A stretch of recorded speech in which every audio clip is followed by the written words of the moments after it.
Hello दोस्तों, नमस्कार। तो हम आशा करते हैं कि आज आप लोगों का क्रेट का पेपर बहुत अच्छा हुआ होगा। और क्रेट में जो भी प्रश्न पूछे गए थे वो एक तरह से कहें तो अच्छे खासे प्रश्न थे। और हम आशा करते हैं कि आप लोग यदि मेरी प्रश्नोत्तरी पूरा देखे होंगे तो अच्छे से हल भी किए होंगे। बाकी ऑब्जेक्टिव प्रश्न को करने में आप लोगों को थोड़ी दिक्कतों का सामना करना पड़ा होगा, क्योंकि 50 क्वेश्चन के लिए 30 मिनट मिला था। और दिक्कत होती है क्योंकि मान लीजिए आप लोग वनडे एग्जाम के स्टूडेंट हैं नहीं, तो इसलिए थोड़ा समझ सकते हैं। बाकी आइए हम जो अति लघुत्तरी, लघुत्तरी और दीर्घोत्तरी प्रश्न थे उनको देख लेते हैं कि कौन से प्रश्न पूछे गए थे और किन प्रश्नों पे हम लोगों ने बात किया था, किन पे नहीं बात कर पाए थे।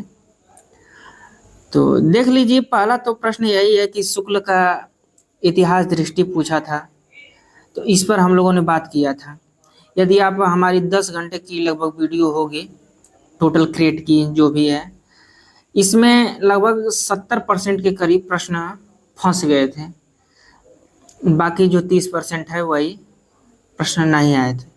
तो ये प्रश्न पर हम लोगों ने प्रश्नोत्तरी किया था। बाकी संकलन त्रय जो पूछा था, इस पर हम लोगों ने बात नहीं किया था। ये संकलन त्रय क्या है और नाटक में इसका क्या योगदान है, तो इसको आप लोग, हम आशा करते हैं कि लिखे होंगे।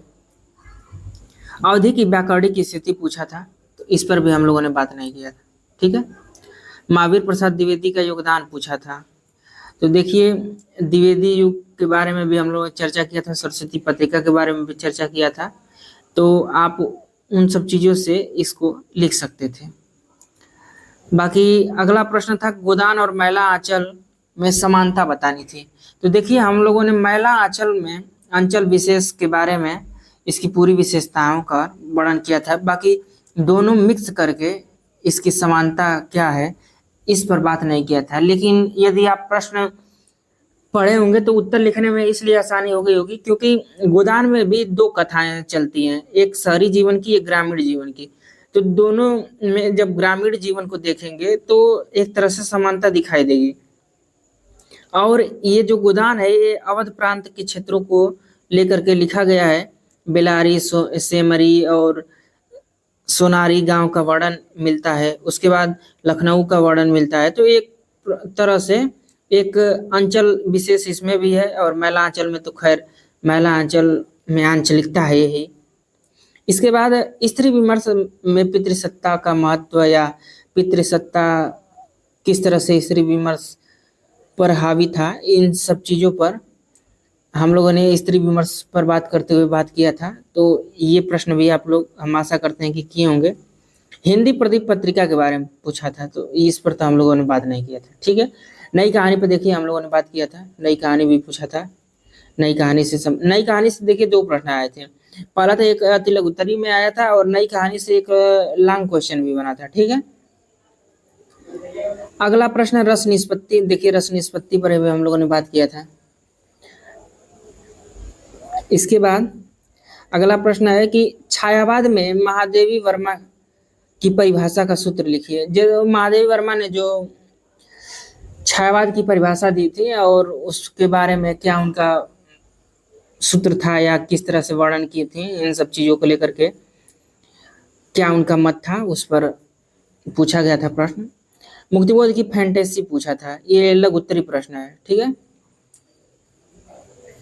लघुत्तरी। तो देखिए इस पर तो हम लोगों ने बात खैर नहीं किया था। बाकी हम आशा करते हैं कि ब्रह्मराक्षस अंधेरे में कविताओं को लेकर के आप लोगों ने इनकी फैंटेसी को अच्छे तरीके से लिखा होगा। बाकी एक साहित्य की डायरी में जो तीसरा क्षण है उसमें भी फैंटेसी बहुत अच्छी मात्रा में दिखाया गया है, उन सब चीज़ों को भी। उसके बाद लघुत्तरी में औदात्य क्या है इस पर पूछा गया था प्रश्न। तो देखिए हम लोगों ने इस पर बात नहीं किया था। हम लोगों ने वक्रोक्ति सिद्धांत पे बात किया था, ध्वनि सिद्धांत पे बात किया था, औचित्य पे बात किया था, लेकिन इन चीज़ों पर नहीं बात किया था। तो ये हमारे प्रश्न नहीं थे हमारे। देखिए, इस पर हम लोगों ने जरूर बात किया था, निर्गुण और सगुण भक्ति साहित्य क्या है, और सामाजिक उसकी सांस्कृतिक समानता और उसमें अंतर, ये चीजें पूछा था। तो हम आशा करते हैं, ये लॉन्ग क्वेश्चन है, ठीक है, लॉन्ग में अथवा कर करके ये चारों क्वेश्चन आए थे। तो इस पहले पर हम लोगों ने बात किया था, और शुक्ल की आलोचना दृष्टि आई थी उस पे, इन दोनों क्वेश्चन पे हम लोगों ने बात किया था। खैर, आपको लिखना तो एक ही था। बाकी नई कहानी पर भी हम लोगों ने बात किया था, ठीक ठाक स्थिति में बात किया था इस पर भी, लेकिन लिखना एक ही है। नवजागरण और हिंदी आंदोलन को भी पूछा था। तो देखिए, अब इतने छोटे प्रश्नोत्तरी में हम लोगों ने ज्यादा से ज्यादा इम्पोर्टेंट क्वेश्चन करने का प्रयास किया था, और ज्यादा क्वेश्चन फंसे भी हैं। खैर, वही होता है कि आप एग्जाम हॉल में जा करके कितना प्रश्न सही कर पाते हैं, या किस तरह से आप उन प्रश्नों को देखते हैं। बाकी अब पेपर तो हो गया, इसके बाद अब इंतजार रहेगा आपके क्रेट के रिजल्ट का, कि आपका रिजल्ट कैसा आता है।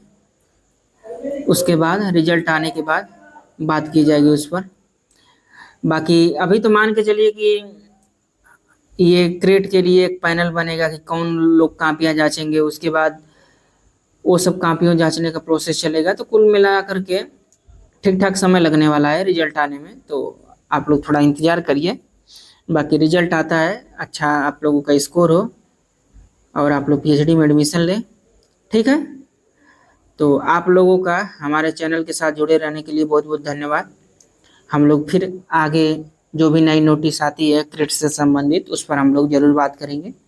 तब तक के लिए नमस्कार।